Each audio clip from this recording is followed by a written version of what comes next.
আমি যখন পড়তেছি এদিকে আমি মোবাইল টিভি, এদিকে আমি ব্যস্ত নানান তামসা লইয়া, আমার এই যে মেমোরির মধ্যে এলোমেলো হয়ে যাইতেছে। কিন্তু আরেকটা হইল লেখাপড়ার জন্য আমি একেবারেই মানে আমার কলমকে, আমার ফ্যান ড্রাইভটাকে অন্য কিছু আর ঢুকাই না। এটার একবারে নতুন ফ্যান ড্রাইভ, এটার মধ্যে যা রেকর্ড হচ্ছে শুধু আমার পড়ালেখা রেকর্ড হচ্ছে। আমি মোবাইলের মধ্যে যদি গেমস দেখি, অন্য কিছু দেখি, আচ্ছা গেম দেখলে আমার কী লাভ? কী লাভ হলো? এই যে আমি 1 ঘন্টা গেমস দেখছি, খেলছে, এই যে খেলা দেখলাম, আমার কী লাভ হইলো? আমার চোখের জ্যোতি নষ্ট হয়েছে, আমার সময় লস হয়ে গেছে। গেমস যদি তুমি 1 ঘন্টা দেখো, ধরো 1 ঘন্টায় তোমাদের এখন যে মেধা আছে, ইচ্ছা করলে তুমি 2 পৃষ্ঠা কোরআন শরীফ মুখস্থ করতে পারবে। তুমি ইচ্ছা করলে বইয়ের পড়া এই 2-3টা সাবজেক্ট পড়ে শেষ করতে পারবে। তুমি ইচ্ছা করলে হাতের লেখা লিখে হাতের লেখাটা সুন্দর করতে পারবে। এই যে অযথা সময়টা নষ্ট করতেছ, তোমার মেমোরিটা ফুল হয়ে যাইতেছে আজে বাজে জিনিস দিয়ে। আরেকটা হইলো নিজেদের নমাজের রুটিন বানিয়ে নিবে, যে আমি নমাজগুলি মসজিদে গিয়ে জামাতের সাথে পড়ব। কোরআন তেলাওয়াতের রুটিন বানিয়ে নিবা, ঘুমানোর একটা নিয়ম বানিয়ে নিবা। ছোটবেলা থেকে তোমার জীবন গোছানো। তুমি যদি গোছানো জীবন হয়, তুমি কারো বাড়িতে বেড়াইতে গেল, বলবো যে মাশাআল্লাহ, মানে এটার জীবনটা কত গোছানো। এই ঘুম থেকে উঠতে সব গোছাইয়া ওঠে, বিছনা গোছানো, ল্যাপ খাতা সব ভাঁজ করা, বালিশ টেলে সব গোছানো, ফিটফাট। যেই বাড়িতে বেড়াইতে গেছো তোমারে ভাইয়া ওরাও খুশি, খাইতে বসলে তোমার খাওয়া দেখি ওরা খুশি। এই জন্য নিজের জীবনটা গোছানো হবে, আবাদতও গোছানো হবে, চাল চলন সব গোছানো হবে। ঘুমাইবা নিয়ম মতো, রাত্রে মোবাইল টিপবা না। মোবাইল টিপলে তোমার জীবন নষ্ট হয়ে যাবে। যতক্ষণ টিপবে, মোবাইল দেখবে, চোখের জ্যোতি কি বাড়বে না কমবে? চোখের জ্যোতি কমে যায়। মোবাইল দেখলে চোখের জ্যোতি কমে। এটা খামাখা চোখের জ্যোতি নষ্ট করবে, সময় লস করবে। বরং যদি কোনোদিন টিপ তাড়াতাড়ি মোবাইল বন্ধ করি, যদি 10 মিনিট মোবাইল দেখছো, উজু করে 10 মিনিট কোরআন শরীফ পড়বা। আর নিজেরে কইবা যে 10 মিনিট মোবাইল দেখতে পারছো, অন কোরআন শরীফ পড়তে পারস না কা, তোরা দিয়ে কোরআন শরীফ পড়াবো। নিজেরে নিজে শাস্তি দিবা। কারণ রাসূল হাসান বলছেন, আল কাইয়িসু মান দানা নাফসাহু, ওই ব্যক্তি বড় বুদ্ধিমান যে জেনে নফসকে কন্ট্রোল করে দিছে। ও আমের আলেমা বাদাল মউত, মৃত্যুর পরবর্তী জীবনের জন্য যে আমল করছে। আর ওয়াল আজিজু মান আতবা নাফসাহু হাওয়াহা, আর ওই লোক বড় বোকা, মন মতো চলে। যে 1 বছর পার হয়ে গেল, আমি কতটুকু অগ্রসর হতে পেরেছি, নাকি আমি আরও উল্টা পিছের দিকে যাচ্ছি। এটা রিপোর্ট ওস্তাদরা ভালো বোঝে, আমার মা বাবা ভালো বোঝে, আমার পাড়া প্রতিবেশী ভালো বোঝে। আল্লাহর রহমতে আমাদের আলেদ কানের কোনো ছাত্র এমনও আছে, গোটা এলাকায় তার কারণে সুনাম। এলাকার লোকে বলে ইমাম সাহেব না থাকলে সে নামাজ পড়ায়।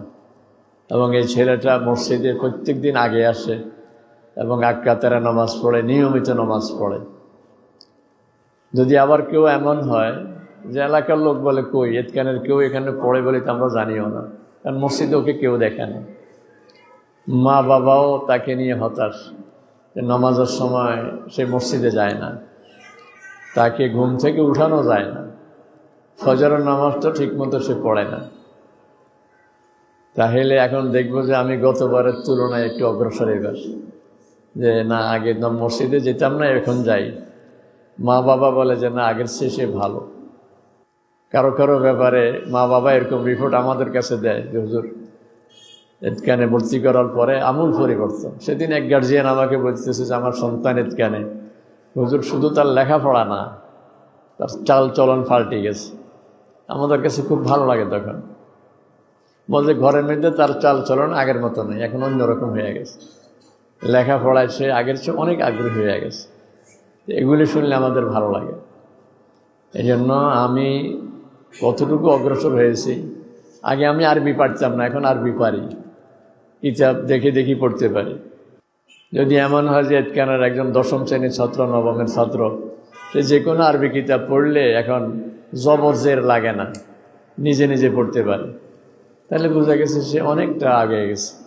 কিন্তু যদি এখনও সে জবর জের ছাড়া পড়তে পারে না, তাহলে তো একসময় কোনো এক এলাকায় গেলে যদি ইমাম সাহেব না থাকে জুমার দিন, তা আমাকে হুজুর দেখি বললো যে নামাজটা আপনি পড়ান, দেখি যে খুতবার মধ্যে জবর জের নেই। তো চিকন কাম ছুটে যাবে, তো কাঁপতে কাঁপতে পড়ে যাবে। আর যদি জবর জেরের দরকার নাই, কারণ জবর জের এটা তো হইল যে আরবি জানো না, এরা না জবর দেখলে মানে ফাতাহা ফা জবর ফা ফাই ফেস ফু, আমার জন্য ওটা দরকার না, আমি তো জবর জের ছাড়াই পড়তে পারি। এই জন্য লেখাপড়ায় আমি কতটুকু অগ্রসর, নাহু সরফ কতটুকু বুঝি, কারণ আমার তো কোরআন শরীফ পড়বো আর বুঝবো। যে কোনো আয়াত শুনলে আমি বুঝবো এটার অর্থ এই, আমি হাদিস শরীফ শুনলে আমি বুঝবো যে হাদিস শরীফের অর্থ এই। আমাকে এরকম যোগ্য হওয়া লাগবে। তো আজকে আত্মসমালোচনা যে আমরা কতটুকু অগ্রসর হয়েছি, আমার আমল এটা কোন দিকে যাচ্ছে, আমাকে আস্তে আস্তে কি জান্নাতের দিকে নিয়ে যাচ্ছে, না আমি কি আসলে আরও পশ্চাৎমুখী খ্রিস্টান পিছুর দিকে চলে যাচ্ছি। যেন আল্লাহ তাআলা আমাদেরকে সামনে অগ্রসর হওয়ার তৌফিক দান করো, আমরা যেন অগ্রসর হইতে পারি। 2 নম্বর হইল আল ইতকান ইসলামিক ইনস্টিটিউট। এখানে শুধু পড়ায় না, পড়ার সাথে সাথে আসলে একজন যোগ্য মানুষ বানাইতে চায়। যেমন ধরো একটা কথা, পরীক্ষার হলে আল ইতকানের কোনো ওস্তাদ সহযোগিতা করে না।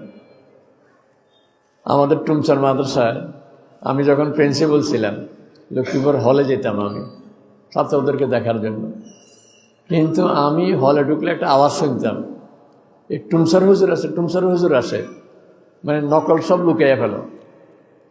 এতক্ষণ ওই মাদ্রাসার প্রিন্সিপাল হুজুর নিজে নকল দেয়, তো ছাত্ররা চাইয়া থাকে এটা কোন প্রিন্সিপাল, কিরে আমাদের প্রিন্সিপাল হুজুর আনি নকল দেয়।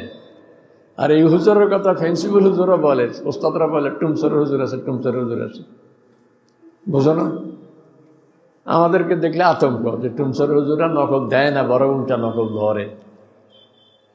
যার কারণে প্রশাসনের কাছে আমাদের গ্রহণযোগ্যতা কেমন ছিল দেখো। একবার জেলা প্রশাসন মানে একটা ভিজিলেন্স টিম, এরা গোটা জেলায় পরীক্ষার হলগুলো দেখবে, ওখানে আমারে অন্তর্ভুক্ত করে, আমার নামও আছে ওখানে, আমি একজন।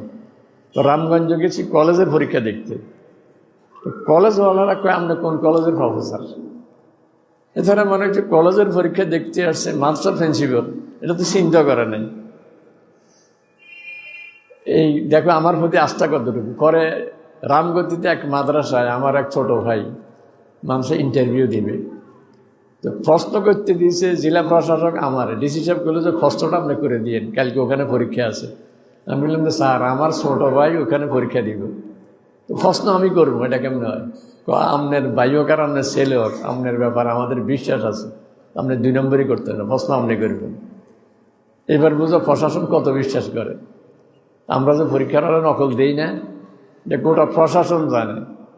এই জন্য টুমসর থেকে যারা বের হয়, যে কোনো মানুষের ইন্টারভিউ দিতে গেলে জন শুনে টুমসর, অন্যান্য ক্যান্ডিডেট যারা আছে এরা বাগি যায়, টুমসরের সাথে সাথে পাইতাম না। এখনও বিভিন্ন জায়গায় যায়, এক মানুষের প্রিন্সিপাল এখন, আরেক মানুষের ভাইস প্রিন্সিপাল বলে যে হুজুর আমরা ইন্টারভিউ দিতে গেছি, আর কয় প্রথম তো বাইরে টুলে বসায় রাখছে, লম্বা বেঞ্চে বসায় রাখছে, পরে প্রিন্সিপাল সব বাইরে আর জিজ্ঞেস করতেছে আপনি কই থেকে, আপনি কই থেকে। জন বলছে আমরা টুমসর। সবাই বসায় রাখছে বেঞ্চ, আমাদেরকে চেয়ার দিচ্ছে। পরে আসি কয় যে আপনারা কি আসলে চাকরি করবেন? হুজুর আর কিচ্ছু লাগে না, শুধু টুমসর, এই কারণে আমাদের চাকরি হয়ে গেছে। তা আমরা চাইতেছি আল ইতকানের ছাত্র যারা হবে এরকম যোগ্য হবে, এরা নকল দিয়া ইচ্ছা করলে, ধরো আমি যদি পরীক্ষা হলে যাই, আমি সারা বাংলাদেশে ফার্স্ট হয়েছি, দাখিলে আলেমে ফাজলে কামেল, আমি যদি নকল সাপ্লাই দিই আমার ছেলেরা তো রেজাল্ট ভালো করব, কিন্তু হবে কি রেজাল্ট ভালো করছে কিন্তু বাস্তব জীবনে কাজে লাগবে না। এই জন্য একটা কথা আছে, আমি একবার ঢাকায় গুলশানে যে থানা, যেটা গুলশান থানা, ওর বাহিরে একটা লেখা দেয়ালের মধ্যে, ওই লেখাটা আমার খুব পছন্দ হয়েছে। কি লেখা? প্রশিক্ষণ যত কড়া যুদ্ধ তত সহজ। বুঝতেছ নি? মানে এটা আর্মি, তার ট্রেনিংয়ের সময় খুব কড়াকড়ি ছিল। এই আর্মি এত বেশি ট্রেনিং পাইছে, যুদ্ধের ময়দানে গেলে এর কাছে যুদ্ধ কিছুই না, কারণ হে তো ট্রেনিং নিছে কড়া। কিন্তু যেহেতু ট্রেনিংয়ের সময় আলসি করছে, ট্রেনিং শিখে না, যুদ্ধের ময়দানে গেলে এতে ফেল। বুঝো না? লেখাটা হলো প্রশিক্ষণ যত কড়া যুদ্ধ তত সহজ। এখন লেখাপড়ার বয়সটা হলো প্রশিক্ষণের বয়স। এখানে ট্রেনিং খুব কড়া, চেয়ারম্যান স্যার কড়া, প্রিন্সিপাল স্যার কড়া, যাইতে লইলে যাইতে দেয় না। আবার ক্লাস শেষ হয়ে গেলে ওই হাদিস মুখস্থ করায় কি দোয়া মুখস্থ করায়। আমি শুরু হইলে বাড়ির দিকে চলে যাব, আমার যাইতে দেয় না, দোয়াগুলি শোনে। এই যে একটু কড়া করে, এতে হবে কি আমার জিন্দেগিটা সুন্দর বলতেছে। কারণ এই দোয়াইগুলি পরীক্ষার জন্য না, এই দোয়াগুলি আমার প্রতিদিনের। আল্লাহুম্মা ইন্নী আসবাহতু উশহিদুকা, এরপরে ও শুধু হামালাত আরশিক ওয়া মালাইকাতাক ওয়া জামিয়া খালকিক। দেখছেন এই দোয়াটা কবার? 4 বার। দোয়াটা কয়বার?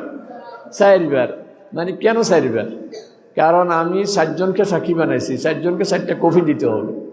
আমরা অনুষ্ঠানে দরখাস্ত দেখি 1 কপি মানুষের বোর্ডের চেয়ারম্যান, 1 কপি স্থানীয় শিক্ষা অফিসার, 1 কপি সভাপতি বরাবর কপি করতে হয়। আমি দোয়াটা 4 বার কেন পড়ি? কারণ আমি 4 জনকে সাক্ষী বানাইছি। কে? আল্লাহুম্মা ইন্নী আসবাহতু, আয় আল্লাহ সকালবেলায় আমি উশহিদু সাক্ষী বানাইছি আপনাকে। ও হামালাত আরশিক, আল্লাহ আপনার আরশবাহী ফেরেশতারা যারা আছে এদেরকে সাক্ষী বানাইছি। ও মালাইকাতাক, আপনার যত ফেরেশতা আছে সবাইকে সাক্ষী বানাইছি। ও জামিয়া খালকিক, আপনার যত মাখলুক আছে গর্তের ফেফিলা থেকে শুরু করে সমুদ্রের মাছ পর্যন্ত সমস্ত মাখলুককে সাক্ষী বানাইছি। তাহলে সাক্ষী কয়জন? 4 জন। আল্লাহ আপনাকে সাক্ষী বানাইছি, আরশবাহী ফেরেশতাদেরকে সাক্ষী করছি, ফেরেশতাদেরকে সাক্ষী বানিয়েছি, সমস্ত মাখলুককে সাক্ষী বানিয়েছি। 4 জনকে সাক্ষী বানায় বলতেছি আন্নাকা আনতাল্লাহ, আয় আল্লাহ আপনি আমার আল্লাহ, লা ইলাহা ইল্লা আন্ত, আপনি ছাড়া আমার কোনো মাবুদ নেই, ওয়াহদাকা লা শারীকা লাক, আপনি একা, আপনার কোনো শরীক নেই। ও আন্না মুহাম্মাদান আবদুকা ওয়া রাসূল, মুহাম্মদ সাল্লাল্লাহু আলাইহি ওয়াসাল্লাম আপনার বান্দা এবং আপনার রাসূল। কিয়ামতের ময়দানে আল্লাহ কইবে আপনি বলবেন আল্লাহ আপনার সাক্ষী বানাইছি। তখন প্রতিদিন আরশের ফেরেশতারা বলবো যে আল্লাহ ঠিক আছে, এটা আমারও সাক্ষী বানাইয়া প্রত্যেক দিন বলছে। ফেরেশতারা আমার পক্ষে সাক্ষী দিবে যে আল্লাহ আমাদেরকে সাক্ষী বানাইছে। গর্তের ফিফিলিকে বলবো আল্লাহ আমারও সাক্ষী বানাইছে। সমুদ্রের মাছ বলবে। কত পাওয়ারফুল দোয়া। এই জন্য এই যে দোয়াগুলি, তোমরা তো এখন এতকানে ভর্তি হয়ে দোয়া শিখছো, আমরা মদিনা শরীফ পাস করার পরে তারপরে দোয়াগুলি পাইছি, এখন পড়ি। ছোট জীবনে এরকম দোয়াগুলি গোছানো আমাদের কেউ শেখা নাই, পড়তে পারিনি। কিন্তু তোমরা তো ছোটোবেলা থেকে শিখতেছ। তুমি যদি সকালে ঘরে বসে বসে পড়ো, তোমার আম্মু জিজ্ঞেস করবে কী পড়ো, তোমার আব্বু জিজ্ঞেস করবে কী পড়ো। তুমি এই দোয়াগুলি যদি বলো যে আম্মু এই দোয়া পড়ে, এই বিসমিল্লাহিল্লাযী লা ইয়াদুররু মা ইসমিহি শাইউন ফিল আরদি ওয়ালা ফিস সামা ওয়া হুয়াস সামিউল আলীম, 3 বার পড়লে ওই দিন তার কোনো বিপদ আসবে না। হাসবি আল্লাহু লা ইলাহা ইল্লাহু আলাইহি তাওয়াক্কালতু, এটা কয়বার? 7 বার। হাদিসে আসছে যদি কেউ এই দোয়া পড়ে তার সেদিন মৌত হবে না, মৃত্যু আসবে না সেদিন। যদি পড়ো হাসবি আল্লাহু লা ইলাহা ইল্লাহু আলাইহি তাওয়াক্কালতু ওয়া হুয়া রাব্বুল আরশিল আযীম। এক একটা দোয়া এত পাওয়ারফুল। এই দোয়াগুলি তোমরা ছোটোবেলা থেকে পড়তেছো, এটা না যে পরীক্ষা পাস করার জন্য, তাইলে চেয়ারম্যান স্যার আমার নম্বর দিবে 50, আমার 100 নম্বর দিয়ে দিবে, রেজাল্ট ভালো, এই জন্য না। এই দোয়াগুলি আমার সারা জীবন লাগবে, আমার আত্মীয় স্বজন সবাই লিখবে। সবাইকে বলবো যে এই দোয়াগুলি কি আপনি জানেন? আমরা তো এতকানে পড়ি, দোয়াগুলি শিখছি, এটা সকাল সন্ধ্যা পড়তে হবে। আপদ বিপদ থেকে আল্লাহ তাআলা হেফাজত করবে। চলার পথে কত ঝুঁকি আমাদের। আমি এটা ঘটনা অনেকখানে বলছি যে আমার একবার এক সফরে আমার এই কি বলে এই ইয়েতে ছিলাম, বেবি ট্যাক্সি। এখন যেটা সিএনজি আছে না, সিএনজির আগে দিয়ে যেটা গাড়ি একটা ছিল বেবি ট্যাক্সি, এটার পিছন দিয়ে ধোঁয়া ছাড়তো আর চলতো। তখন সিএনজি বের হয়নি, আমি বেবি ট্যাক্সিতে ছিলাম। আমার এক সফরে এই রাতে বেবি ট্যাক্সিটা একবারে হঠাৎ করে খুব আওয়াজ হইয়া, বিকট শব্দ হইয়া বেবি ট্যাক্সিটা অ্যাক্সিডেন্ট করে উল্টি গেছে, মানে চাকা উপরে পিঠ নিচে। তো উল্টি জানে, আমি তো ভিতরে, আমি একা, দিশ পাই না মুখ কোন দিকে বের হইব কেমন, আমি দিশ পাইতেছি না।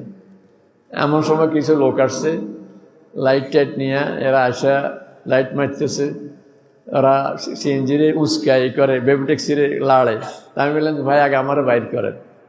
তো ওরা বলতেছে যে আমনে পরে বাইরে এন, আমরা লাশ বাহির করি আগে। তো আমি বললাম যে ভাই ভিতরে তো আমি সব আর কেউ নাই, লাশ আসবো কই থেকে?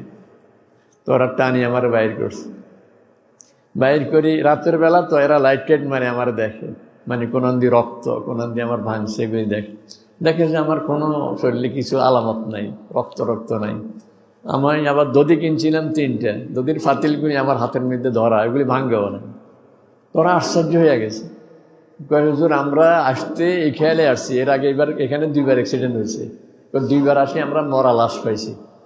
অ্যাক্সিডেন্টে এখানে মারাত্মক জায়গাটা মোড়, এখানে 2বারে লোক মারা গেছে। আমরা এই জন্য মনে করছি এবার তো নিশ্চয়ই মারা গেছে বা আহত আছে।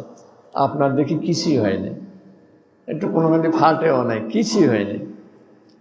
তা আমি বললাম যেটা আমার বুজুর্গি না, আমি পড়ছি সন্ধ্যার সময় বিসমিল্লাহিল্লাযী লা ইয়াদুররু মা ইসমিহি শাইউন ফিল আরদি ওয়ালা ফিস সামা ওয়া হুয়াস সামিউল আলিম।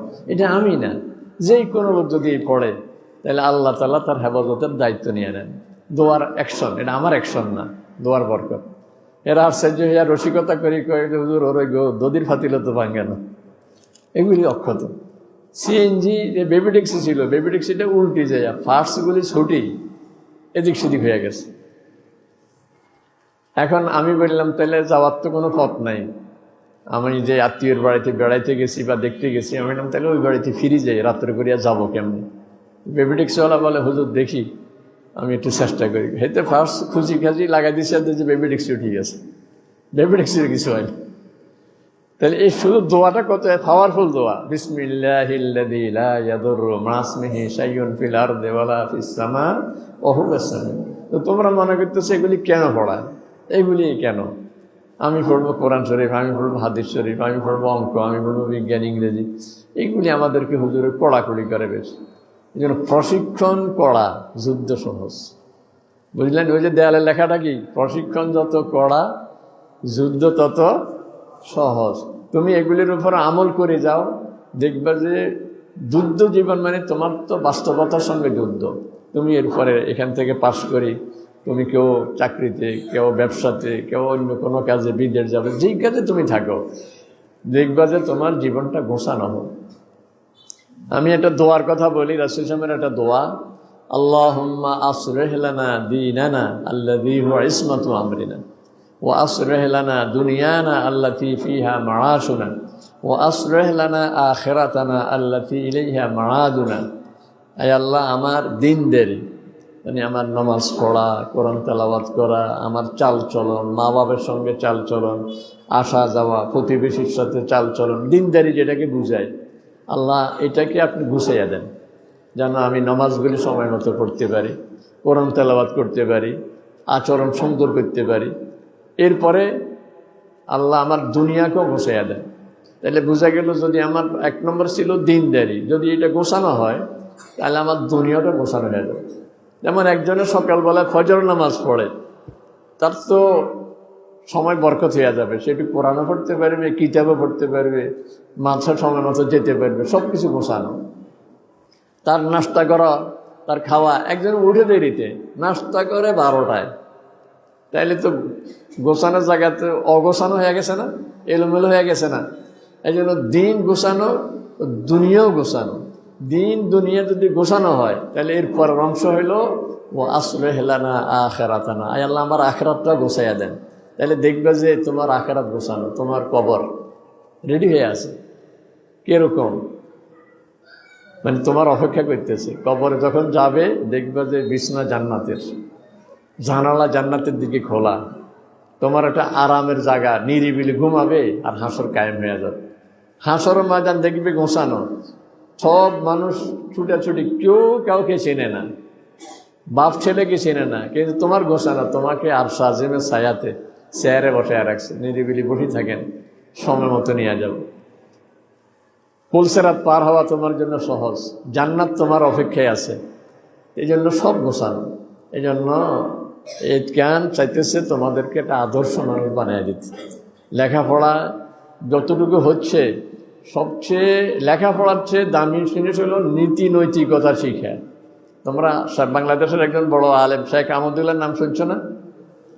উনি ওনার ইউটিউবে একটা বক্তব্য আছে, উনি বলেন যে আমার ছেলে পরীক্ষা দিতে গেছে, ছেলে কাউকে দেখায় না, আর ও কারোরটা দেখে না। স্যাররা আসি বলে, ও মা তুমি পরীক্ষা কেমনে দিবা, তুমি কারোর দেখো না কা, তুমি কারোর দেখাইবা, কারোর জিজ্ঞাসা করবা, না পারলে জিজ্ঞাসা করে লইবা। এটাই না পরীক্ষা।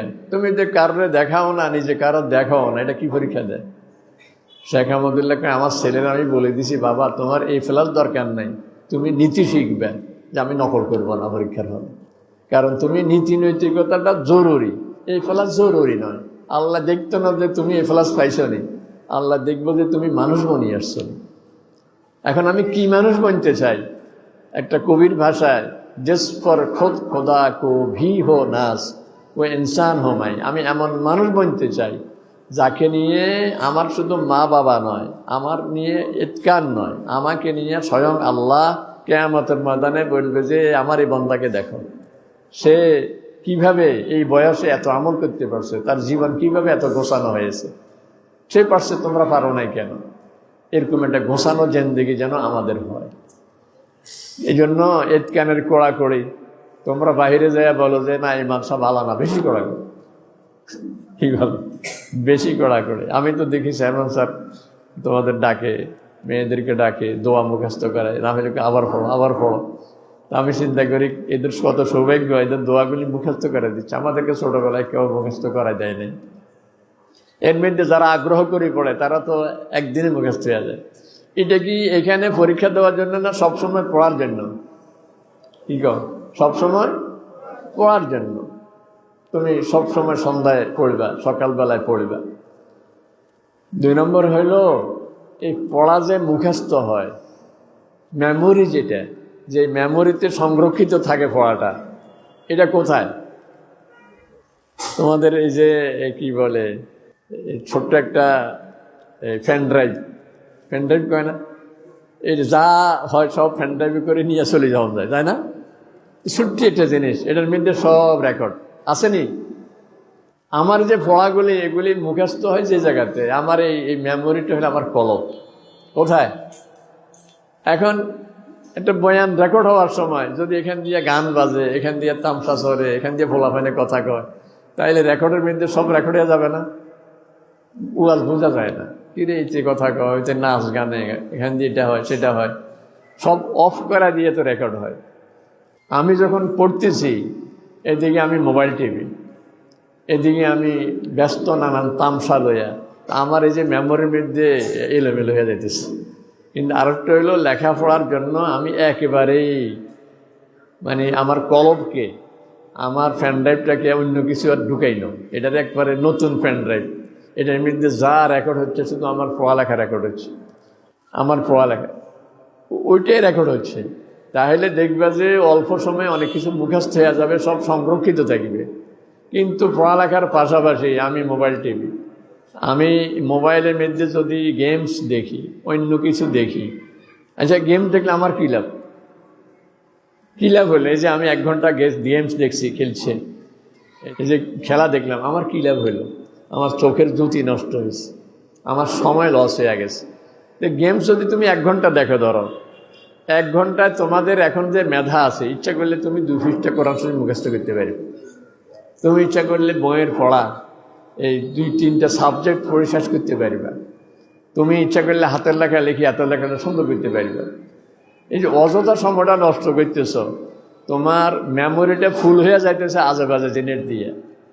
তোমার যে ফ্যান ড্রাইভের মধ্যে যেটা ধারণ ক্ষমতা আছে না, ওইটা নষ্ট হয়ে যাইতেছে আজে বাজে জিনিস দিয়ে। এই জন্য আমরা এই লেখাপড়ার এই বয়সে অন্য কিছুর সাথে যুক্ত হব না, অন্য কিছু দেখব না, অন্য কিছু জানব না। আরেকটা হলো যেই সময়ে যেই কথা, যেই কাজ সময় মতো সেটা না করলে পরবর্তীতে করা যায় না। উদাহরণ দিই, ধরো বাচ্চা যখন কথা বলে, ছোট বাচ্চারা মায়ের পেট থেকে আসি কি কথা বলেনি? 1.5 বছর 2 বছর হলে কথা বলে না? এই সময় যদি মা বাবা শুদ্ধ ভাষায় কথা বলে, এই বাচ্চা অটোমেটিক যখন কথা বলা শুরু করবে শুদ্ধ বলবে। কিন্তু ওই সময় এই মেয়েটারে, এই বাচ্চাটারে যারা কোলে নিছে, এরা অশুদ্ধ কথা বলছে, এরা অশুদ্ধ কথা বলছে। ওই বাচ্চায় অশুদ্ধ কথাই শিখছে, যত বড়ই হোক শুদ্ধ ভাষা বানাইতে কষ্ট হবে। তাইলে এই সময় হলো তার শরীরের দিকে যত্ন নেওয়া, তার ভাষাটা যেন শুদ্ধ হয়। যারা তারা কোলে নিব, এমনকি কাজের মেয়েটে যারা কোলে নিব, এরাও যদি শুদ্ধ ভাষায় কথা বলে, এই বাচ্চাটা অটোমেটিক শুদ্ধ হয়ে যাবে। এরপর আরেকটু বয়স হয়েছে, এখন লেখাপড়ার বয়স। এই লেখাপড়ার বয়সে যদি সে লেখাপড়া না করে, সে যদি খেলে, সময় নষ্ট করে, তাইলে খেলতে খেলতে সে বড় হয়েছে, বেকার সময় নষ্ট করে ফেলছে। দেখা গেছে তার লেখাপড়ায় আর মন বসে না, তার মন হইল খেলার দিকে। সে খেলতে বসিয়েও লেখাপড়ার চিন্তা না করে খেলার চিন্তা করে, তাহলে লেখাপড়া হবে না। তাহলে যেই বয়সে যেই কাজ, ওই বয়সে ওই কাজ করা লাগবে। চাকরি করার বয়স, বিয়ে শাদী করার বয়স একটা আছে না? একজন লোক বিয়ের বয়সে বিয়ে করে না, এটার বয়স এখন 70 বছর, সেই কয়ে আমার বিয়ে করাই দে, এটার কাছে কেউ বিয়ে দিব নি। এই বয়স কি বিয়ে করার বয়স নেই? তাহলে যেই বয়সে যেই কাজ, ওই বয়সে ওই কাজ করতে হবে।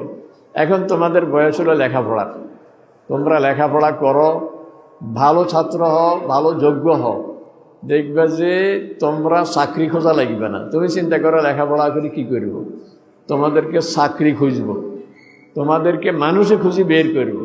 তোমার যোগ্য লোকের আমাদের দরকার। তুমি দুনিয়াতে কারোর দ্বারস্থ তুমি হওয়া লাগবে না, মানুষ তোমাকে খোঁজা শুরু করবে। এই জন্য প্রথমত আল্লাহ শুকরিয়া আদায় করবো আল্লাহ তাআলা যে আমাদেরকে মাদ্রাসায় ভর্তি করাইছেন, আমাদেরকে কোরআনের পড়ার তৌফিক দিয়েছেন, এটা শুকরিয়া আদায় করব। কোরআনের পড়া শেষ করি, দাখিল পাস করি, আমরা কলেজে চলে যাব, নাকি মাদ্রাসায় পড়ব? কোথায় পড়ব? আমি ওইদিকে যাব কেন? আমারে আল্লাহ আনছে কোরআনে, তা আমি কোরআনের পড়া বাদ দিয়ে বুঝি অমুক অমুকের পড়া পড়ব? কোরআনের পড়ার সঙ্গে কারোর পড়া কি তুলনা চলেনি? কোনটা উত্তম? খায়রুকুম, এটা কি হাদিস কি মুখস্থ করার জন্য না বাস্তব কথা? সবচেয়ে উত্তম পড়া কোনটা? কোরআনের পড়া। আমি উত্তম পড়া পড়ি ওদিকে কেন যাবো? আমি যখন কামেলে পড়ি, তো আমি যে বাড়িতে থাকতাম ওই বাড়িতে একজন লোক ঢাকা ইউনিভার্সিটির, আসি আমারে কয় যে কামেল পাস করে ঢাকা ইউনিভার্সিটিতে চলে আসেন, আপনার ওখানে সার্বিক সহযোগিতা করে আমি ভর্তি করাই দিব। আমি বললাম না, আমি যাইতাম না। কাকা ওই কী পড়বেন? আমি আমার লাইনে থাকবো, ওই লাইনে যাইব কেন? তা আমি আমার লাইনে ছিলাম। মদিনা শরীফ থেকে যখন পড়ে আসছি, পড়ে আসার এই 1 বছরের মাথায়, 1 বছরের ভিতরে আমার আব্বা মারা গেছেন। তো ঢাকা ইউনিভার্সিটির ডিপার্টমেন্টের প্রধান টুমসরের ছাত্র, তো উনি আমারে খবর দিছেন আমি যেন দেখা করি, কারণ আমার আব্বার খোঁজখবর নিবে, মারা গেছেন যে।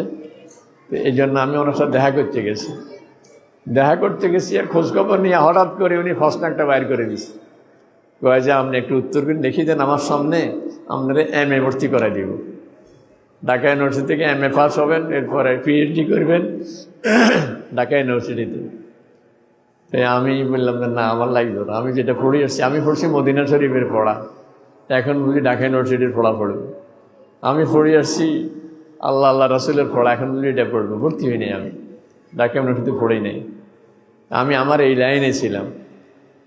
যারা ঢাকা ইউনিভার্সিটিতে পড়ছে, এমনকি সচিবালয়ের উপসচিব হয়েছে টুমচরের ছাত্র, আমারে কয় যে আমরা ভুল করছি, তুমি কিন্তু এই লাইনে আর আসিও না, তুমি তোমার লাইনে থাকো, তুমি তোমার লাইনে থাকো, আমাদের এই লাইনে আসিও না। আমরা মনে করছিলাম অনেক কিছু, দিল্লি কা লাড্ডু তো খানে সিবি ফস্তাতা হয়, যদি খাইছে তোকে কিয়া খাইলাম, আর না খানে সিবি ফস্তাতা, যদি খাই নয় তোকে হাইরে পাইলাম না, এটা দিল্লির লাড্ডু। বরং আমাদের মাদ্রাসার পড়া, এটার মধ্যে মজাই আর মজা। এই জন্য আমরা এই লাইনের বাহিরে যাব না, আমরা আমাদের লাইনে থাকব। আমরা এই যুগের ইমাম বুখারী, আমরা হবো বুখারী, ইমাম আবু হানিফার মতো দিশেরি বলছো না তোমরা? এই যুগে ইমাম বুখারী দরকার, এই যুগের ইমাম আবু হানিফা দরকার, আমরাই সেটা হব। এই জন্য আমরা এই লাইনে থাকবো। এবং আলেতকানের কড়াকড়ি, এটাকে বলবো এটা আমাদের উপকারের জন্য। কারণ কড়াকড়ি না করে যদি এতকান দরকার কি, কোনো দোয়া হইলে না হইলে আমাদের কি আসে যায়, ছাড়াই দিব। ছুটি হইলে নাচতে চলে যাবে বাড়ার দিকে, দোয়ার দরকার নেই। এতকানের তো কোনো ক্ষতি নেই, কিন্তু আমাদের তো শিখা হবে না। আমরা তো এইভাবে থেকে যাব। কিন্তু দোয়াগুলি পড়িবা সারা জীবন, তুমিও উপকৃত হবা, তোমার আব্বা আম্মা উপকৃত হবে, তোমার কারণে তোমার ভাই বোন আত্মীয় স্বজন দোয়াগুলি শিখবে। এবং আমরা যারা এখানের সাথে সম্পৃক্ত আছি, আমরাও একসময় তোমাদের উসিলাতে আল্লাহ তাআলা আমাদেরকে আখিরাতের জীবন আল্লাহ তাআলা সহজ করে দিবে। এই জন্য এতকানের এই কড়াকড়িকে তোমরা বলবে যে না, এটা আমাদের উপকারার্থে, নাকি তোমাদেরকে দেখতে পারে না হুজুর, কি তোমাদের সাথে শত্রুতা আছে এই কারণে কড়াকড়ি, না তোমাদেরকে একটু ভালো বানাবার জন্য? কি বলো, কি বলো, ভালো বানাবার জন্য? ডাক্তারে ওষুধ দিছে একটু তিতে, অন হেতে কর স্যার মিঠা ওষুধ নাই, মিঠা খাইলে তো তোর ডায়াবেটিস বাড়ে যাবে, আরো তো ডায়াবেটিসের রোগী, তুই তো ডায়াবেটিসের রোগী। আমি সকালবেলায় কি মেথি মিক্স পাউডার আমি ছাড়া যদি আর কারোর খাওয়াইতে বমি করে দিস, এটা কোনো খাওয়া জিনিস নেই। মেথি মিক্স পাউডার তোমার যদি খাওয়াই দিই 1 গ্লাস, তুমি সাথে সাথে বমি করে দিবে। কিন্তু আমি খাই কারণ আমার ডায়াবেটিস, কষ্ট হলেও খাইতে হইব, কারণ এটা আমার উপকার। এখন আমি যদি এটা কী আইন সেটা খাওয়ান যাইত না, রোগ ভালো হবে না। এই জন্য অনেক জিনিস আমাদের রুচিয়ে চায় না, কিন্তু আমরা করি, খাই কেন? যেহেতু এটা আমার স্বাস্থ্য রক্ষার জন্য লাগবে। এর জন্য দোয়াগুলি তো খুব বেশি নয়, অল্প দোয়া। এইগুলি যদি আমি মুখস্থ করে নিই, আমার সারা জীবন কাজে লাগবে। আর তোমরা শুধু পড়া দেওয়ার সময় আসি পড়ো, সকালবেলায় পড়ো না। নিজেরা সকালবেলায় এই দোয়ার বইটা নিয়ে, এই যে একটা সেট তোমাদেরকে দোয়ার দিছে না, ওটা নিয়ে নিজে নিজে পড়বা। যেটা পারো না দেখি দেখি পড়বা, দেখবা যে তোমার মুখস্থ হয়ে যাবে, তুমি সারা জীবন পড়তে থাকবে। আর একটু হইল নিজেদের নমাজের রুটিন বানিয়ে নিবা, যে আমি নমাজগুলি মসজিদে গিয়ে জামাতের সাথে পড়ব। কোরআন তেলাওয়াতের রুটিন বানিয়ে নিবা, ঘুমানোর একটা নিয়ম বানিয়ে নিবা। ছোটোবেলা থেকে তোমার জীবন গুছানো। অনেকে আছে ঘুম থেকে উঠে যে মশারিটা এইভাবে পড়ে দিয়েছে, মশারি এইভাবে, ওই যে ল্যাপ গায়ে দেয়, কম্বল গায়ে দেয়, কম্বলটা এইভাবে পড়ে দিয়েছে। বিছনার চাদরটাও এইভাবে এই অগোছালো অবস্থায় পড়ে আছে। আরেকজন ঘুম থেকে উঠতে আগে সব গোছাইয়া তারপরে ওঠে। এক একজনের টেবিল গোছানো দেখলে কি সুন্দর লাগে, তার বই খাতা সব গোছানো, কলম টলম সব গোছানো। আরেকজনের টেবিলটা কীরকম এলোমেলো, সব এলোমেলো। একজনের খাওয়ারও কোনো নিয়ম নাই, খাইতে বসলে তার কোনো গোছানো নাই, আঙ্গুলের মধ্যে জুটা লাগে, আইডা লাগে, আঙ্গুল সব কলা গাছ হয়ে গেছে। হ্যাঁ, আঙ্গুলগুলি সুশি খায় না, সে এই আঙ্গুল দিয়ে লবণের বাটিতে আঙ্গুল দেয়। হে আঙ্গুল দিলে লবণ লইতে গেলে আর ওই বাটির মধ্যে কেউ হাত দিতে পারে না, কারণ ভাতটা লাগে, ঝুটা লাগে, কিরকম হয়ে গেছে। মানে তার যে দিকেটা অগোছালো।